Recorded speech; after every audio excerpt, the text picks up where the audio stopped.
For as long as time, there has been the unexplained, the strange, the scary, the paranormal. And for as long as time, there have been those of us uniquely in tune with the spirits and strangeness that surround us.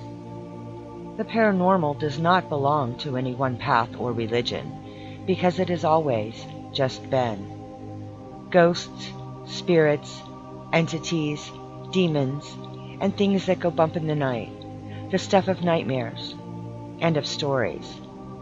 We always fear what we don't understand, but knowledge is power. So join me for a pagan's paranormal perspective. Come learn about spirits and demons and entities and more. Come explore the darker side of the paranormal. Arm yourself with knowledge. Understand that in darkness there is light, and in light there is darkness. One would not exist without the other.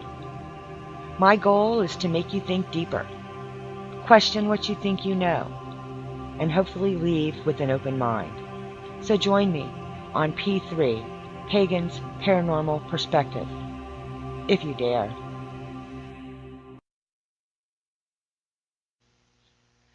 And good evening and welcome to P3, Pagan's Paranormal Perspective. This is your host, Onyx Moon, and I'm really glad you could join me tonight. I'm going to ask for a sound check and find out to make sure that sound is coming through okay and that the volume is good. If not, somebody let us know in chat. But let's get down to it. I had my guest, Lady Spice, on a previous P3 show, and we were talking about some interesting stuff. And it occurred to us, her and I, that we needed to do some stuff on Pagan Ghost Hunting 101. That there's a lot of misinformation out there. There's a lot of not good information out there. And we're actually going to do a series of Ghost Hunting 101 type shows. So I would like now to welcome my guest, Lady Spice. Say good evening to everybody. Good evening. Thanks for having me back. I'm thrilled. And I gotta say, I love the sunshine. How's the weather down your neck of the woods? It's been beautiful. I'm actually going out on the boat tomorrow. Oh, I'm jealous now. Yeah. Well, I don't get to go out often, but anyway. It's such a beautiful weather right now. We have to. Well, Beltane's a wonderful day to be out in nature no matter where you go. Yeah.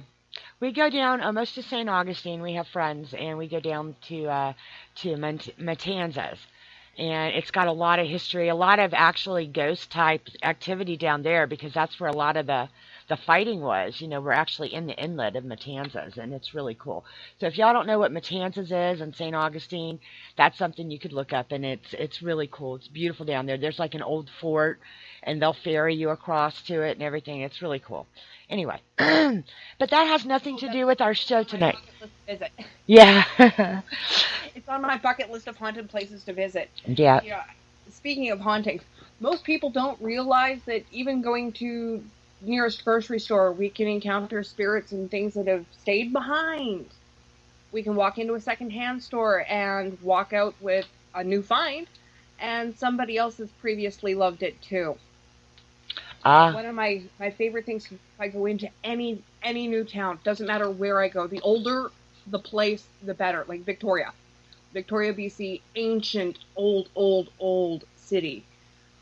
You go into places, there's actually a couple of parks that are now, they are parks now. They were cemeteries then.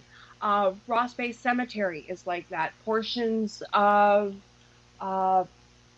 the one with the rock, the doppelganger. Reverend, do you remember the name? Beacon Hill Park. Oh. Okay, there's another place that is Craigdarrow Castle. And normally in the summer, because it's tourist mecca, there are all sorts of things going on downtown in the waterfront in the Keys. Now, with Victoria being an old city, a lot of the old buildings that were original to the place, that were built, pre-1900, are still there. Now, one of the old buildings that used to be near the Naval Heritage Museum, that brick structure right across the alley, was the original jailhouse Oh, and very cool. courthouse and execution block, because they actually used to do the hangings in the courtyard overlooking the water where you can see Fort Rod Hill, which of course is haunted itself. Again, old place.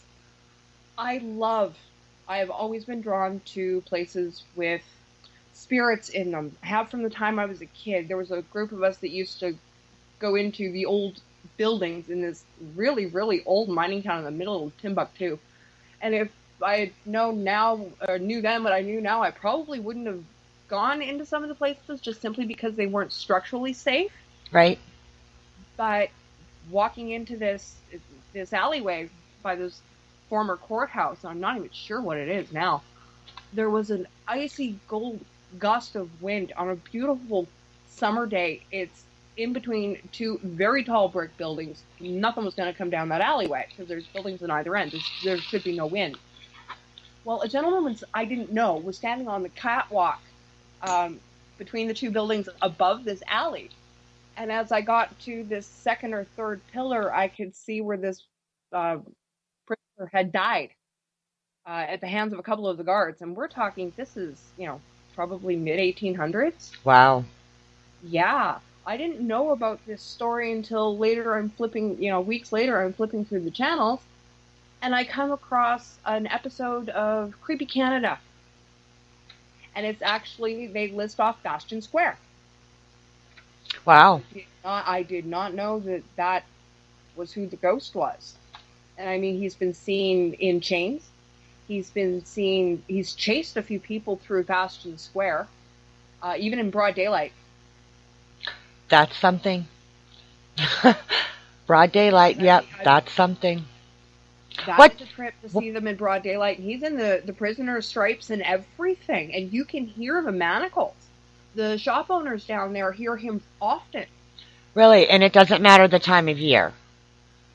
Is it more? It doesn't. It's not a residual haunt. This is an intelligent ghost. Intelligent, active. Never crossed over. Well, he was innocent. And then beaten to death like that by, his jailers, and then left to die in the alleyway. Yeah, that's not right. Around to haunt the place too. Absolutely. Well, I know that, and the reason I mention that is because I know that with Beltane tomorrow, and it being the absolute opposite of Samhain, means that the veil is thinning. So I know that what that means for a lot of people is they're going to be noticing things more. If they're, if they're not a sensitive, they may still be noticing it, but if they're a sensitive, they may really be noticing it, Very much so. And this is the time of year, along with Samhain, that our ancestors do tend to try and make an effort to come back because the veil is so thin. Because there have also been a number of rents in the veil that have never really been repaired. Other things slip through as well because they're looking to come back, and either they have a message or they have an agenda. Yeah. And we're going to make contact. We'll see things. You'll hear things. Some people are clairsentient. They're able to smell. I mean, I've got one, believe it or not, my ex-mother-in-law. When she's around, I smell flowers. Her and her mother both wore rose water. Right. I don't know why. I haven't been with their son in well over a decade. And they seem to still come back and visit and say hello from time to time. I guess I was liked. Yeah, there you go. It's bad when the family calls to talk to you and not their blood relative. Yeah, and and that happens a lot. I know with some families it's like ours. Even once people are, divorced and gone, usually they're still, family because they were. But that's not so unusual. But yeah, no, I get sense too. And smell is such a very strong motivator, and a memory maker, and it brings things back. And when you smell things, some people think, oh, that's just a memory, and then other of us know that that's probably that person, as opposed to just a memory smell, Yeah, my godfather, he's still alive, thankfully, but when he's really thinking very strongly of me, I will smell his pipe tobacco. Oh, very cool. And I mean, the person or the people that you can smell things don't necessarily have to be dead. They don't have to have been dead and crossed over and come back or haunting. but the connection is that strong that that's the scent you associate with them rather than a sound. Right. Like with some people, it was the sound of my great aunt. It was the sound of her skirts. I will never forget the rustling sound of her skirts, ever. Oh, the swishing? Yes. And that and the Scottish lilt. Very cool. She had a bit of a brogue. Ah. I love a Scottish accent. My other great aunt, with her, it was the click of her rings. It's funny how we attribute different sounds and things and memories to, or we remember what, from family members, what stands out to us. And that's funny how they seem to almost know that because then that's what they, try to perpetuate to us. So we know that they're around. It's very My interesting. grandmother, rest her soul, she's been gone now for the better part of 30 years. And I know she's around if I can smell baking bread, because we have a particular recipe that came from Scotland. It's been passed down generations, women to mother to daughter for as far back as we can remember. And if we can smell that particular type of bread, you know it's one of your female ancestors. And my grandmother frequently comes to visit me. That's very cool. And something else with it being spring, Right? we have lots of fae out doing their jobs. Ah. People, yeah, and when I've had a few people think they have a ghost in their house because things will disappear, they'll reappear, things will move on their own. There was this one lady who kept panicking because her plants would move. Not the whole thing, just a leaf or two, no animals, no windows open, no reason for it. And she asked me over for tea one day and says, "Can you tell me what's going on?" Of course, I hear this tiny tinkling little bell. And I thought, I know that ring. I know that sound. Mm-hmm. So I do a lot of crafts, so I have little bits of jewelry, baubles, and things like that I reclaim. Mm-hmm. And I left a little container out. I said, okay, well, let's go have a look in your garden. I want to see what you've done. We take our coffee mugs and wander outside, come back in. The dish is missing. Not just a few shinies. The whole darn dish was missing. Ah. And we ended up finding it up on top of one of her kitchen cupboards. That's wild. In the other end of the house. And I looked at her and I said, "You don't have a ghost. You realize you have fae." She goes, "What are those?" I said, "Okay, Tinkerbell? Yeah, there you go. Fairies?" Yeah. I said, "Yeah. You ever seen Tinkerbell the movie?" She goes, "Well, yeah. My daughter watches it." I said, kind of a totally Hollywood rip-off take on it. But yeah, that's kind of what they're like. Right. That's kind of what they do. Yeah. The ones that bring color to the flowers. They're the ones that wake the trees up in the morning. They're the ones that collects the dewdrops. Yes. So that's just a reminder that oh my goodness, there went my brain. Anyway, it's probably a good idea to maybe leave an offering out for the fae tonight or tomorrow. Just because it's they like Chinese, they like sweet bakery goods. Yep. Or milk. And they are very partial to lavender. And they like milk. Yes, very much so. Cream. Cream or sweet milk, yeah. You can actually, if you don't have cream, you can put a little teaspoon of sugar into the milk and it'll be okay. I usually make my own sweetened condensed milk, so I just keep that stuff on hand. Yeah, well, not everybody's that creative, you know. Well, not everybody's writing a cookbook. Yeah, that's true. That's going to be an interesting one. Okay, so basically tonight, let's see, where are we? Okay, tonight, kind of what we're doing and what we're going to want to continue to do is give you some ideas of the kind of things that we're going to be covering with this series. Because, like I said, we're going to try to do this. And I have said it'll be the last Saturday of the month, but it might not always be it. But it will be one Saturday a month that we will do with Lady Spice and the Ghost Hunting Pagan Style 101. here on P3. And there's a lot of different topics that we'll be discussing. It's not all going to be stories and silliness, but we figured we want to give you a little bit of information so you know what's coming. So, like tonight, like basic ghost hunting. But then also sorry, my goodness. Also, we started on the fact that a lot of people do get involved in ghost hunting when there's things going on in their homes. And since we were discussing the Fae, you've got to realize it doesn't always mean it's a ghost. Sometimes there's logical explanations for things. And we do tend to, I guess the term Lady Spice uses was demystify. So we kind of look for logical explanations, and I would suggest that you do the same if you're experiencing anything in your house.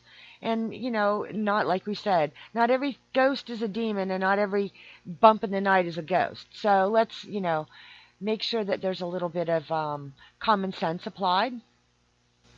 Oh, definitely. And the first thing I always do is look for a physical explanation. It's not hard to move into an old home. You step on one end of a floorboard underneath the carpet that you can't see, and it pops a cupboard door open halfway up the hall. I had a house that actually did that. It was great for scaring the crap out of my friends. Right. But there was a physical explanation for it. Same as if you're in an older home, the wiring can be a little dicey. The upgrades over the years can leave stuff behind that leave a high EMF frequency, and that actually has physical effects on the body. You feel like you're being watched, you're feeling paranoid, and it can even physically make you sick. It messes with your head, just like ghosts and spooks and demons and all sorts of other things can, but there's a physical cause for it. Mm-hmm. This is why an EMF detector is one of the things that I recommend if people are going to actually take, if they're not, sensitive mediums that are really advanced, and they want to take some sort of, mechanical equipment in, take that. Take a motion sensor light with you. Take a digital recorder. Take, believe it or not, an old microcassette recorder, because it'll pick up stuff that digital won't. I love my microcassettes. And they're almost impossible to find anymore. So I hoard them like they are precious gold, because for when I get a house or when I get a case that I know is like genuine, authentic, bona fide, this is going to be a good one, I will have a digital. But I've got to have my analog tapes, because I'm telling you what, yeah, they do. They pick stuff up. Well, I have found that there are times that digital recorders will not pick up anything. Nothing. They just go completely blank because of the type of energy of the entity. Right. But yet the analog will pick it up no problem. Yep. I mean, if you're going to do this, and people who are open and who are sensitive to these sorts of energies anyway, doesn't matter if they decide to, turn off the lights, go grab a recorder and go into a haunted location. What we don't realize is that we can actually have these sorts of things come home with us. Yes. And they can affect not only us, but our loved ones as well, and the other people around us. Yes. And now, okay, we're going to take a short commercial break. So hold that thought, and we're going to come back and talk about the things that we can bring home, and what maybe you shouldn't do, and that kind of thing. So hold on just a minute, and we will be back with you very soon with some more of Ghost Hunting 101 Pagan Style.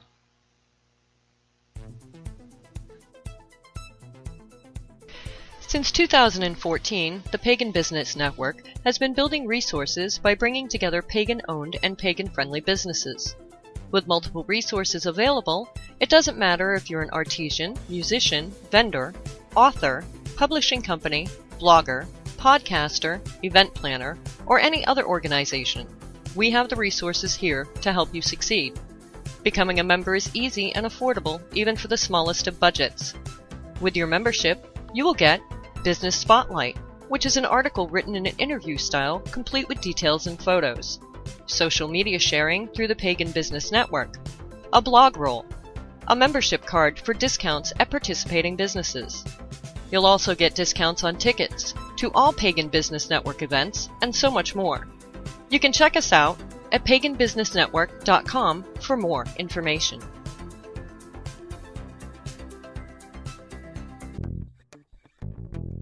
Looking for authentic pagan wares? Check out Onyx Moon Emporium. They offer an eclectic mix of metaphysical and spiritual related items, handcrafted using old and new recipes and traditions. Everything is created in small batches by authentic and experienced practitioners. Their promise to customers is authenticity. From witchy items, conjure goods, setting of lights, a wide selection of magical and conditioning oils, to handcrafted wooden grimoires and journals. Made-to-order magical candles in all shapes, sizes, and intents. Angel kits, gris-gris, herbs, and curios, from nice to naughty and everything in between.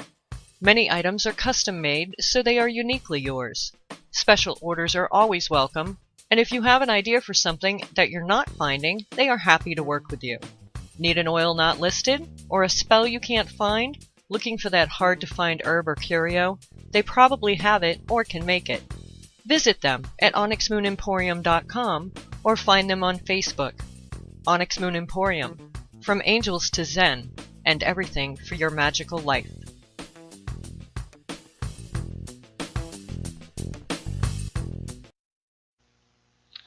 Alrighty, welcome back. This is Onyx Moon, and you're listening to P3, Pagan Paranormal Perspective. Oh, I couldn't have made that any more difficult to say, could I? Okay, Pagan Ghost Hunting 101 with Lady Spice. And as we went into break, we were talking about bringing things home with something attached. So you want to give us a little bit of information on that, what you found out? One of the things I find I very often come across, people don't have a problem in their home until they start, garage sailing, going out to secondhand stores. People are even lucky enough to find really good scores on the side of the road that are free, and they bring these things home. And then they start having some sort of paranormal activity that they didn't have before. Just as we find things and we can absolutely fall head over heels in love with them, so can other people, the previous owners. More often than not, you can walk into a secondhand store or a thrift shop or an antique shop or an estate sale, and you can pick up things, especially if you're somewhat sensitive, that have attachments. Right. People that really love them come with, and they're usually made from natural source items, things that would hold energy anyway. So it makes it really easy to hang on to. We see this with small things like jewelry, furniture. This can go right up to houses, homes, and estates. Wow. Even an entire house. This is my home. I built it. I don't care if I've been dead 300 years. It's my home, and I don't want you here. Wow. And oddly enough, going through houses that have, or places that have attachments, or things that have attachments to them, such as objects, we can actually transfer, or the entity that's attached can transfer from the object to another person. Right. Or another place. They can reconnect or reattach. And it kind of travels like a virus. Oh, wow. Yeah, we often don't realize. You've heard of the 6 degrees of separation? Uh-huh.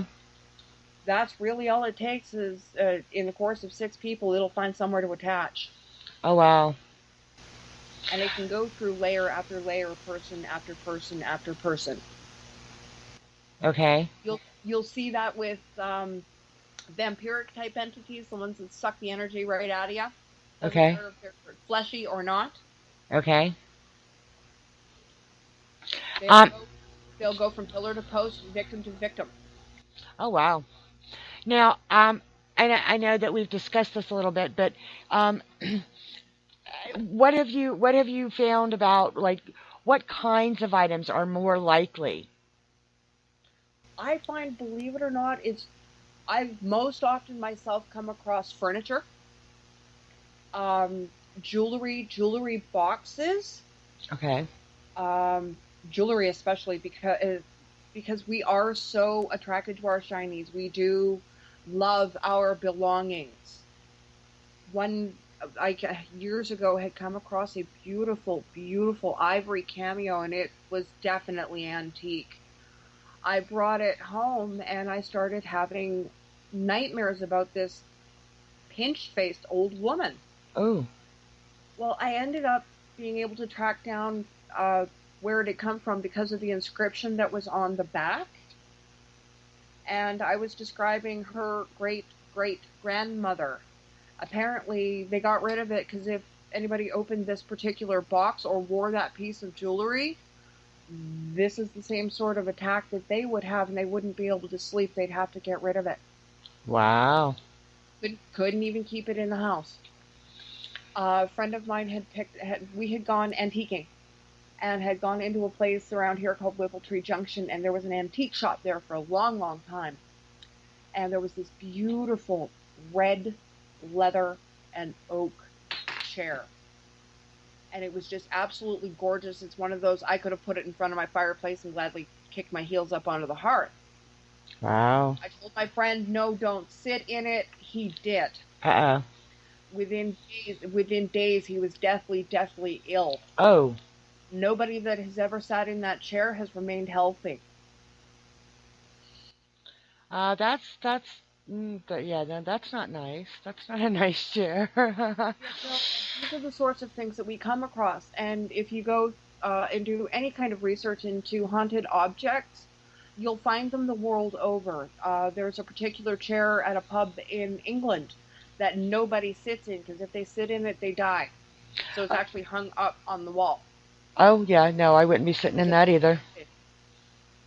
No, and they tried putting it into storage, and the bar got trashed every night until they brought it back out, and they ended up hanging it up on the wall because people would keep tempting that curse. Oh, wow.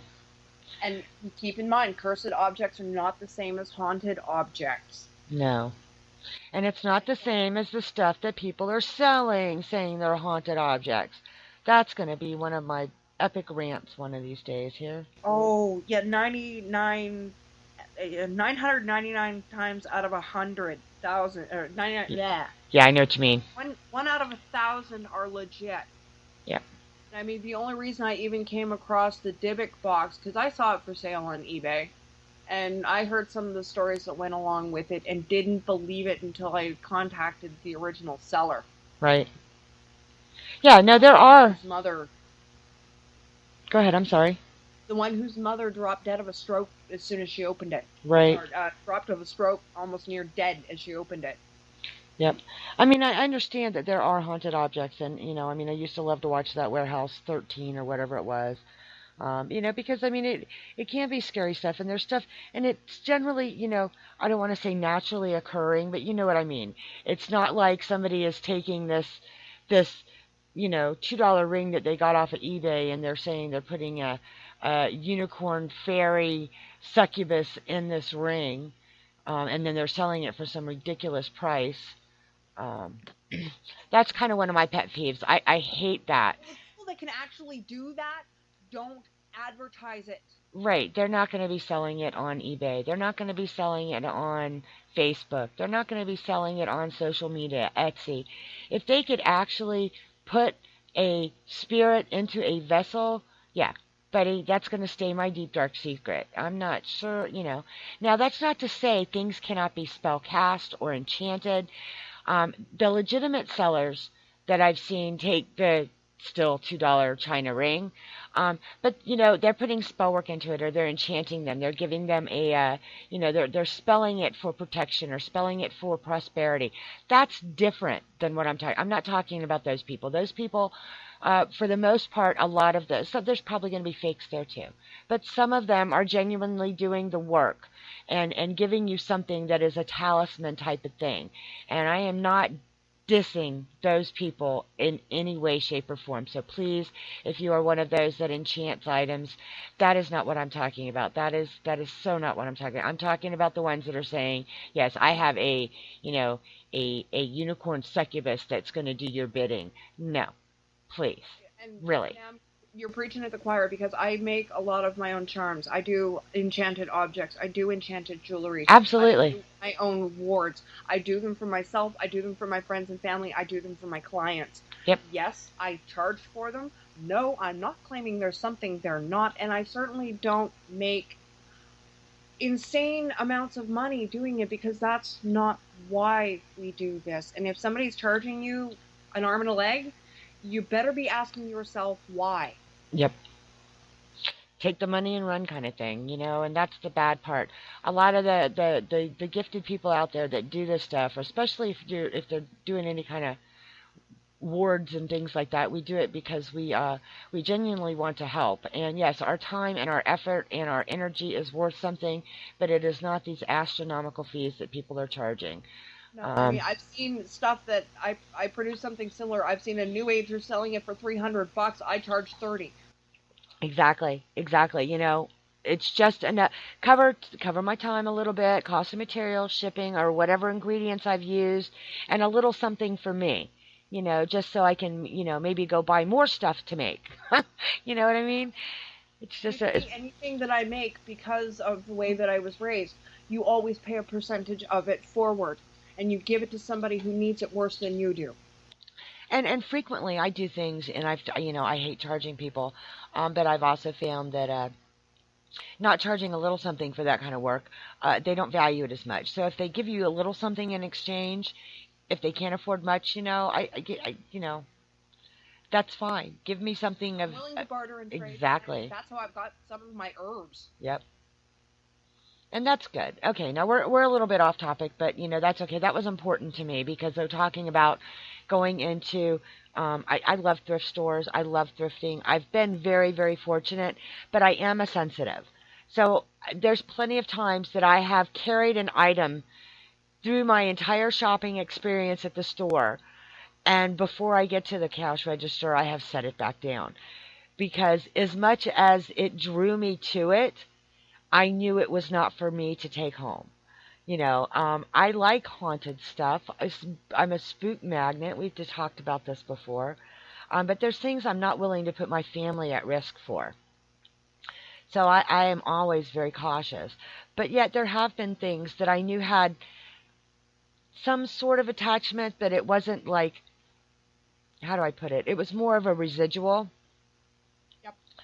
And that was okay to me, because... With basic, with minor residuals and, the energy that people have imprinted and left behind, it's easy enough to clear on your own, the same as you would your house. Right. Smudge it, cleanse it, wrap it up in a white cloth and leave it in direct moon and sunlight for a lunar calendar month. Right. And usually that'll get rid of pretty much anything that's still imprinted. If there's still something else past that, you might want to look at either getting rid of the object or going a little deeper into clearing it. I had one client turn over a clock to me that ran without a battery. Wow. And it ran backwards. Oh, yeah. That would be a little bit spooky. But see, me, I would find that interesting. But like I said, I guess the difference is I know that I can handle if something is not as good, if it is worse than I think it is. I know what I am up against pretty much. I know what I can handle and I know what I can't. So that's frequently why things don't come home with me. Because, I can handle this, but I don't want anybody in my family to be exposed. Or if it's something very benign and very sweet or very, because there are those kind of attachments that don't do anything but, and this is going to sound goofy, but they kind of enhance the energy in a house. Sometimes things are attached with something that is benign, that it is not an entity or a bad thing. Sometimes they've been infused with such love or peaceful or something that meant so much to that person that's what they've left imprinted. And that kind of thing I'm not going to cleanse. Not unless there's something else that ends up coming through and it becomes an issue. You know what I mean? I actually have, oh yeah, totally. Years and years ago, when I was first starting my own apartment, I went and I got some Christmas lights because I don't like normal lights. And I hung them up. And as soon as I plugged them in, I started hearing a little girl's voice. Aww. Well, she's been with me for many, many years now, and she's traded herself attached from a various series of light strings. But whenever I actually put up the Christmas lights and I turn them on, you'll see and hear her in my home. Aw, and see that, and that's okay. And I'm sure that if she was in a situation where she needed to be crossed, you would have done that. But obviously that, yeah, She's already crossed. She came back. She likes the pretty Christmas lights because yep. that was the time of year that she passed. And that's a different thing. And that's what I like to tell people. Not everything needs to be crossed. Some of them have crossed and come back, and can be very, very benign and very peaceful and sweet, and just kind of give you hope that there is something else out there. And then you have the other side of the coin. You have the things that drain your energy, that suck the joy out of your house, and things like that. Those are the kind of things, if you're somewhat sensitive at all, be very mindful of what you are buying secondhand because of that. Do the thing like that most of us pagans, when we deal with crystals, you're taught to hold them in your receptive hand, right? And try to get that mojo from it. Try to get a feel at, what's it doing for you? Is it tingling? Is it doing what? Do that with something that you may be drawn to in a thrift store or a yard sale or something like that. Actually take a moment and see what you're getting, which could save you a lot of trouble in the end.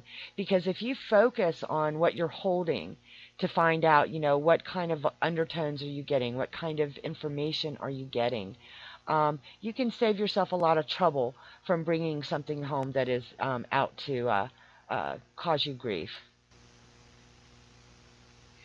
Really, believe it or not, that skill is called it's either telemetry or psychometry. I think it's telemetry. And it's the ability to pick up and read the energy from an object. And anyone that's sensitive can actually teach themselves to do it. Yes. And a lot of us have simply the people. I mean, I want to say crystal people that have dealt with crystals, because they understand that they understand that they can get the vibes from that. And if not, like you said, practice. Start with your stones that you have, that you know. Start with your stones and handle them occasionally, one at a time, and see what you're getting, and start building that skill. And that'll do you well for this kind of thing as well. And I guess that's all I was saying. Choose any 5 cards out of a playing deck. Lay them face down. And put your receiving hand over the backs of the card, and see if your reception will let you actually predict what that card is. Once you've got a firm picture of it in your mind, flip it over, see if you're right. Yeah, and that's good. That'll probably be a show too. How to increase your whatever. That's all part and parcel of this. If you really want to know what you're talking to when you go in hunting, Yep. You better have some idea of how to make contact with these people. Right. And it's a good skill to grow, and it is something that can be learned. Some people are naturally born with those kind of gifts, but it doesn't mean that you can't tap into that, because it's actually available for all of us.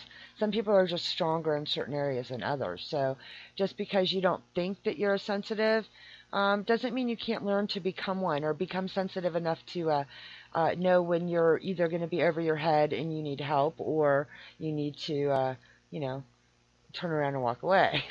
You know what I mean? And exactly, you make a good point. Know what your limits are. If it's something that you know is over your head, get out quick, get some help, especially if it's your own home or that of a loved one. But you can't, and I mean, even I don't tackle everything on my own. I have a team, and I have a network of other people who have teams as well. I cannot do this alone. Nope. No, because you can't. And that's definitely another part of the 101 thing. You're going to have to be, get over your superhero. I am woman, hear me roar, I am invincible, or whatever, because you're not.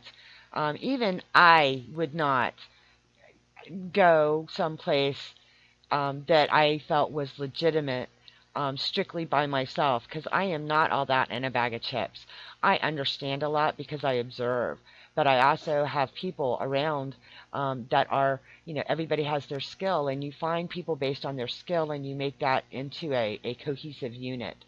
Um, so, starting with, like you said, if stuff's happening in your own house, reaching out to people that may have experienced that kind of thing. And I know it's a little scary because people, depending on if you're in a community that you're not openly pagan, or if you're in a community that isn't friendly to that kind of stuff, I know they're going to look at you funny.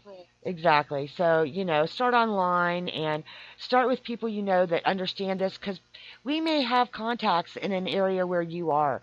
Maybe we can direct you to a ghost hunting unit that is actually legitimate, regardless as to what their particular path is.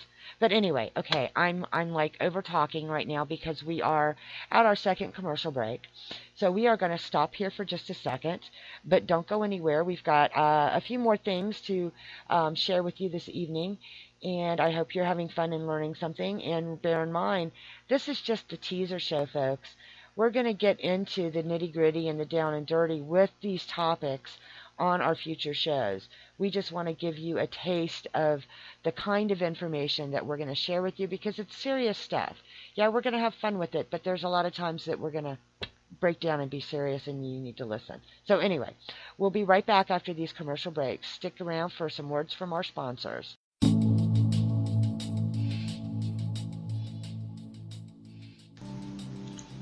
Are you looking for something special? For something more than mass-produced and ineffective magical wares? Then let me tell you about Beau Magique, with their wonderfully unique magical wares carefully handcrafted in small batches. From her charged waters using artisan well water gathered under the full moon, to their authentically crafted conjure and anointing oils, powders, and more, all handcrafted by Reverend Terry Brookins, using old and new recipes and super secret sources to be able to share her own brand of magic with everyone. Visit beaumagique.com. That's BEAUXMAGIQUE.com. Visit today. This is what you've been looking for.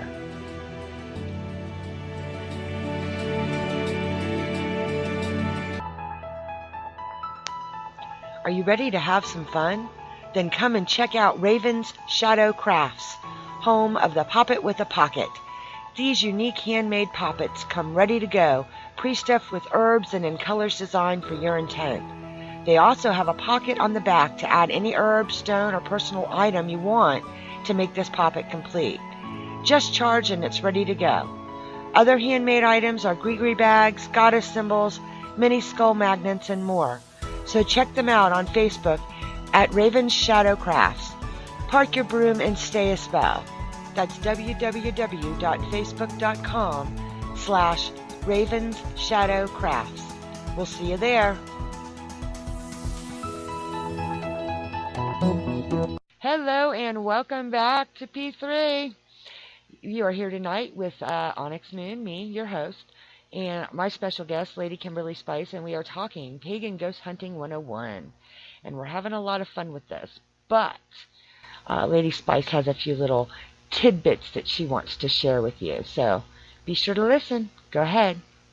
Well, way back in the day, there weren't all these fancy equipment, and this is even back before the Ouija board made its advent in the late 1800s. There are a number of tricks. If you think you've got something in your house but you aren't quite sure, there are a few things you can do. Like if you hear footsteps, and I wouldn't recommend this on anything less than hardwood or lino, definitely not carpet, but you can take baby powder or cornstarch and sprinkle it where you hear the footsteps. Now make sure you don't have anybody that's going to be traipsing through it. No kitties, no puppies. Exactly.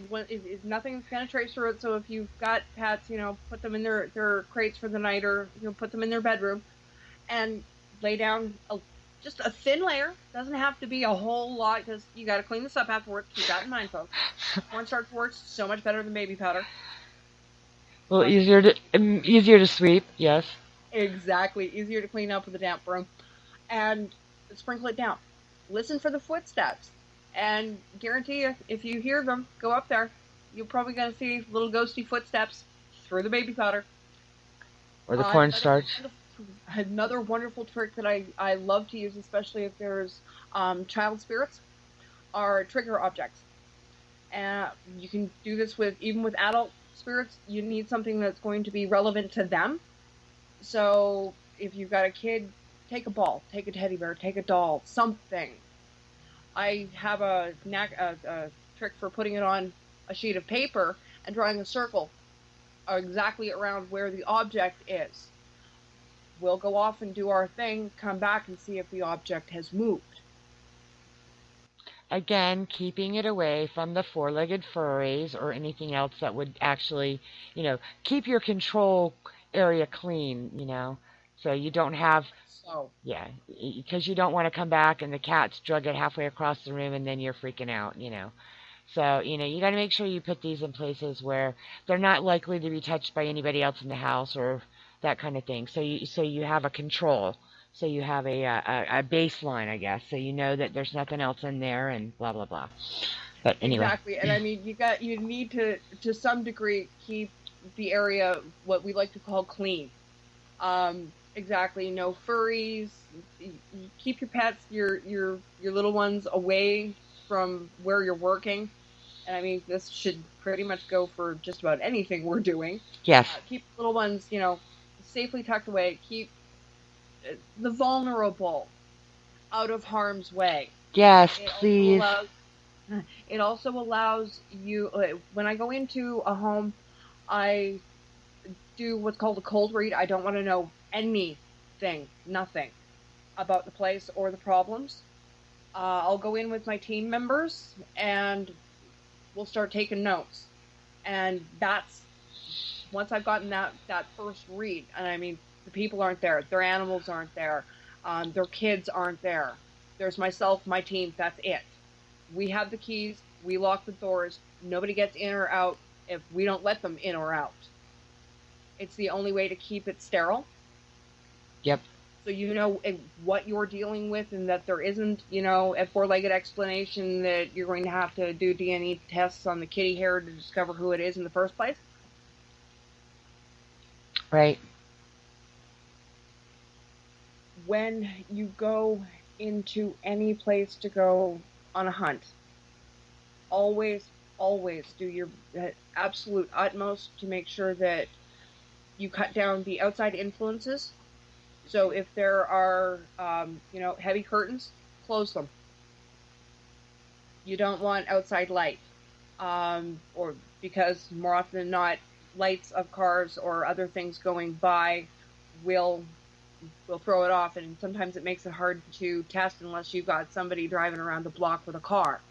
Right. And we've done this just to actually be able to explain the flashes of light that the one client was getting in their living room late at night. It turns out there was a neighbor that lived a quarter mile up the road who, when he turned to go to work at night, because he worked graveyards, the light would just catch ever so fast and come through the old leaded glass window, and it would reflect and it would light up somewhere else because it was bouncing off of a picture frame that had glass in it. Right. So it was the threefold effect. They couldn't see or hear the vehicle that was turning, but they'd see the headlights being bounced off of a couple of things, so it looked like it was shooting through the room. And that's the kind of thing you said, like the demystifying and looking for physical explanations, because, sometimes that is what it is. It's not always that, but there's, frequently it's something like that. And I guess that's why you've got to be very careful. I know that the other things that we will be covering with this series, we will be covering, what to look for, what to ask, who to talk to before going in. Our part of our big drive on this is going to be safety, and protection, wards, shielding, things what not to do. Yeah. What not to do, absolutely. What to do, what not to do. Like, you don't want to use yourself as bait, and you don't want to use somebody else's bait. You want to protect people. The self-care, like before and after. They can use your energy to manifest either. That is just absolutely foolish because that gives them an attachment. Right, right. And and especially if you're new to this, if you're a noob, and we're not meaning that in a bad way, or if you're a sensitive or untrained, you need to be very careful about how you go about this, because that's the kind of thing that could really get you into trouble, and that's kind of what we're hoping to prevent, and going to give you some tools and some tips and tricks. I mean, we will go into, the kind of paperwork that, if you decide to do this as, you get a team up and you're gung-ho and you want to do this, we're going to really try to help you, give you the tools that you're going to need for that. But we got to start off at the 101 level, as pretending that you guys know nothing about this. Because, even if you think you do, you probably don't unless you've been doing it. I'm not saying not somebody out there doesn't know what they're doing, because, we obviously know that there are those of you that do. But if not, we just want you to be safe out there. Because, I mean, this is no joke. Regardless as to how much fun they make it look on TV, this is no joke, folks. When you set yourself up, or you open yourself up to that kind of thing, don't be surprised when people start, calling you about it, because it's kind of like this, you put on this, it's the Batman light, it goes on when you decide to do this. And, I mean, one of my favorite movies is Ghost with Whoopi Goldberg. And this is what I always try to make people understand. Remember the scene when Patrick Swayze goes back to her at her shop, and there's like spooks freaking everywhere. They're everywhere, and she's like, "What did you do to me? I'm a spook magnet now."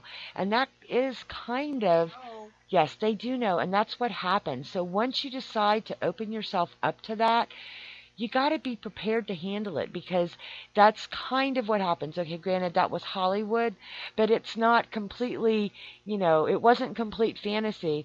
I mean, they did it a little fantasy-wise, but, that's a very real phenomena, that kind of thing that does happen when you open yourself up to spirits and ghost hunting. So you've got to learn the tricks that Lady Spice and I are going to share with you. She's got tricks I don't have. Yes, go ahead. I have had probably close to 30 years.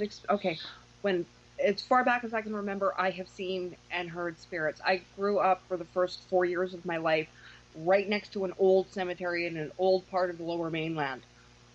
I went ghost hunting on my own the first few times with a bunch of friends, and then, my family found out, and did I get into trouble because I was taking risks. Something actually did follow me home. Considering the fact I already had an attachment, I'm surprised something did follow me. Yeah. The original one I had was actually worse than what followed me, but that was what was feeding on everybody else. And that's when they started teaching me, when I'm, 11, 12 years old. Here's how you do this safely. You don't taunt them. You don't offer yourself up, like you said, as bait. You don't give them an in to, and I have seen this on these Hollywoodized and stupidly popular shows. Use my energy to manifest. Don't do that. Whatever you do, don't do that. Because even if they're not completely attached to you, they can latch onto you and then transfer to your home, to a loved one, to your place of business. Because most of us have a straight job. These things can and do follow. They can and will do harm. Not all of them do, but the ones that are down and dirty and really ugly, and these are the ones we usually end up hearing about, because they are so nasty, are the ones that do the most damage. So you have to do this safely. And if your kids are open to it and, they're seeing and hearing these things, there are tools that you can give to empower them. But I would not suggest taking them on a hunt with you. No. Yeah, that kind of thing makes me nuts. Keep your kids out of harm's way. But the other thing about that, you were saying about attachment, I just want to jump in for half a second here, was sometimes you get an attachment that is cunning. It's cunning enough that it's not It's like piggybacking on you. It's not messing with you. You're probably not going to know it's there. It might not even mess with your family, because then you would do something to get rid of it. But if all of a sudden the people that are around you at work, at this, at that, or whatever, if things start happening to all these people around you, think of yourself as like schlep rock at that point, okay? You probably have an attachment, and it's using you to get to those people. But it's not going to be stupid enough to try to suck you dry, or your kids, or your husband, or your wife, or your family, because then it's going to be like, oh, then she'll know. Okay, so realize that some of these things are cunning and smart. And they've been around since time began. They are not stupid enough to show themselves right away. Now, down the road, yeah, maybe, depending on how long they've been attached to you, and then they'll start feeding because, they get lazy too, and then they start wanting to just not have to go anywhere, whatever. Or that's actually the second stage believe it or not, the second stage of attachment is when they actually start directly feeding from you. Yeah, yeah. And that is, because then it just depends, and it does go in stages. You've just got to be careful. We are almost out of time, and I'm dying here because I just love talking with this woman, and I love talking to you people and telling you these things. Sister. Pardon? The feeling is mutual, my sister. Yes, it is. And Reverend Ron's been back there very quietly this whole time. Say hello. Good evening. Yeah, okay. So we always have a reverend on our side when we're talking ghosts, because you never know.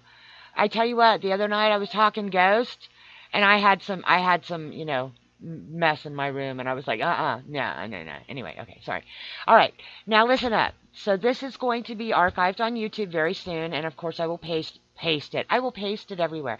I will post it on my pages. But we need you to get this word out. Subscribe to our YouTube channel for PBNR Radio. We need some thumbs up. Go through and thumbs up everybody's show. Go through and start commenting on shows. We need to get this up so we can help spread the word. But with this show specifically, you're going to get homework assignments that we're going to want you to comment what you found out. Not this time, just because this was the intro show, but in some of the future shows, we're going to want some interaction from you people. We're going to want questions. What can maybe we cover deeper? But we'll have also, go look this up and what do you think about it kind of things. So we're going to have to get you interactive with us. Because this is going to be a series, and we've probably got enough material, Lady Spice, for, like you said, like probably a year of Saturdays. Well, not every Saturday, but once a month, Yeah, we definitely have enough for the next year's worth of shows, easily once a month. Wonderful. So we are going to get ready to close off of here in just a minute. But I hope you've had fun, as much fun as I've had with my guest. And I hope you will help us spread the word and tell everybody that we're doing this 101 series. This is something new I'm trying with this show. Because I think it's important for people that are from a pagan perspective to kind of understand what they're up against. So I think this is going to be a wonderful series with lots of wonderful information. And I can't thank you, Lady Spice, enough for coming on, and Reverend Ron. And I'm going to say that we are very happy to be able to offer this to you. And give us some comments on these posts that once I post these things. Give us some ideas. Give us some feedback. Because the show is really all about you guys, the listeners. It's not about us sitting here talking. It's about you guys.